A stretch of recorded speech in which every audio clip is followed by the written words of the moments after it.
राम राम।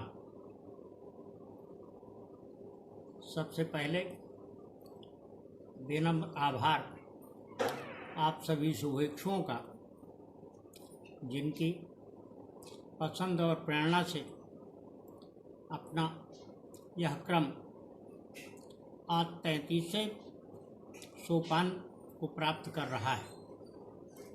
आज चर्चा ज्ञान पर। ज्ञान का हम सब जानते हैं कि जीवन में हर समय हर क्षण विशेष महत्व है, लेकिन कुछ अवसर ऐसे आते हैं जब ज्ञान ही हमारा एकमात्र सहायक होता है।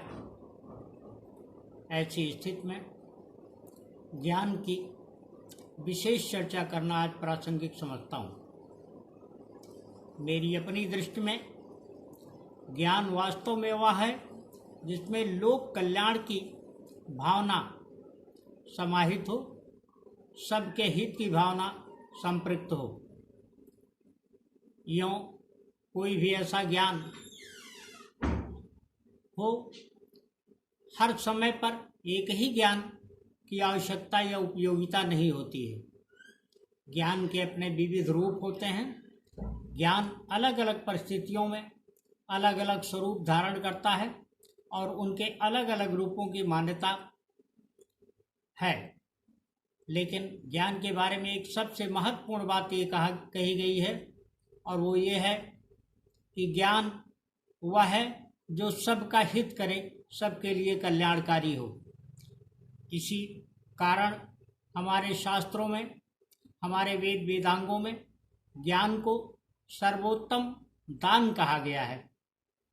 ज्ञान का महत्व इसलिए भी है कि ज्ञान न केवल स्वयं को प्रकाशित करता है, बल्कि दूसरों को भी कोई भी ज्ञान बहुत सहायता करता है, और विशेष स्थितियों में वही एकमात्र सहायक होता है।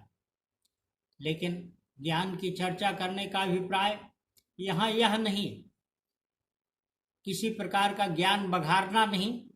ज्ञान के जो विविध रूप हैं, ज्ञान का जो परिमाप है, उसके आकलन के लिए हमारे पास न कोई पैमाना है और न ही कोई क्षमता अथवा मेरी मंशा ही है।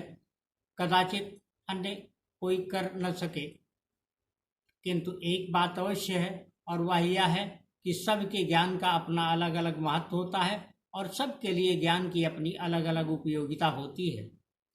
इस संदर्भ में अगर हम विचार करें तो पाएंगे कि ज्ञान वही है जो सबके लिए महत्वपूर्ण हो, सबके काम में आए।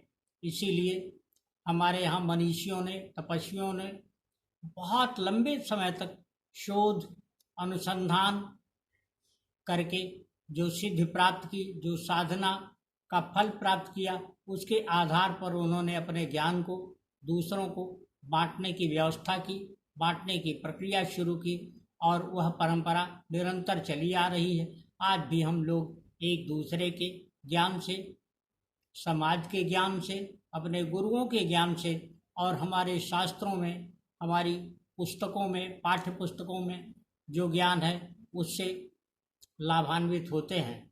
किंतु एक बात ध्यान रखे जाने की आवश्यकता है, वो ये कि कोई भी ज्ञान ऐसा नहीं होना चाहिए जिसमें विध्वंस या विनाश का कोई ऐसा स्वरूप हो जिससे किसी का हित न हो सके। इसीलिए हमारे शास्त्रों में कहा गया है कि विद्या विवादाय धनम मदाय शक्तिम परेशान परपीडनाय खलस्य साधोर विपरीत मेतद ज्ञानाय दानाय च रक्षणाय। अर्थात कि विद्या विवाद के लिए, धन मद के लिए और शक्ति परेशान करने के लिए जो लोग उपयोग करते हैं, वह खल या दुष्ट प्रकृति के होते हैं, जबकि जो ज्ञान को अन्य रूपों में प्रयोग करते हैं, ज्ञान को बांटने के लिए, दान के रूप में दूसरों को देने के लिए, और दूसरों की रक्षा के लिए जो ज्ञान है वास्तव में वही सद्ज्ञान है, और उसी को जो है हमारे यहाँ महत्ता दी गई है। हमारे शास्त्र में, हमारे समाज में, हमारे समूह में और हमारे इस लोक में सभी लोग एक चीज़ को सबसे अधिक महत्वपूर्ण मानते हैं, और वह यह है कि विद्यादान। विद्यादान एक ऐसा दान है जिसके साथ हमें कुछ और लगाने की आवश्यकता नहीं होती, बल्कि हमें जब भी समय हो हम उपयुक्त रूप से अपनी जानकारी को विवेक सम्मत ढंग से दूसरों में वितरित करें, दूसरों को देने का यत्न करें। वही सही दान है, वही सही, और इसी दान से ही लोग संतृप्त होते हैं। इसी कामना और इसी प्रयास के तहत आज हमने इस पर चर्चा की, और हमारा विश्वास है कि हम सब इसी रूप में इसको सोचेंगे, समझेंगे और अपने व्यवहार में लाएंगे कि वास्तव में ज्ञान वह हो जिससे दूसरों का कल्याण हो सके, न कि उसमें विनाश की कोई अवधारणा हो। राम राम।